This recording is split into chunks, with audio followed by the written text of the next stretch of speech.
Ciao, sono Fabbri. Oggi è il 2 maggio 2023 ed insieme alla Patti ti porto a visitare Mantova, la cittadina lombarda crocevia di 3 regioni, Lombardia, Veneto ed Emilia-Romagna. Personalmente non conoscevo Mantova, ma questa cittadina mi ha letteralmente stregato.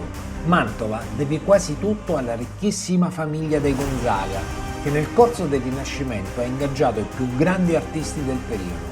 Insomma, Raffaello, Giulio Romano, Tiziano, Ludovico Ariosto, Leonardo da Vinci, Leon Battista Alberti, Andrea Mantegna, sono tutti passati da qui. Mantova è un tutt'uno con il suo fiume Mincio, affluente del Po.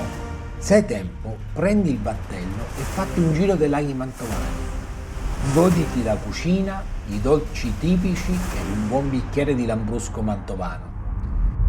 Dimenticavo. Goditi anche il mio video e come sempre ti chiedo di iscriverti al canale e a cliccare sulla campanellina per essere sempre avvisato sui nuovi video. Buona visione, grazie!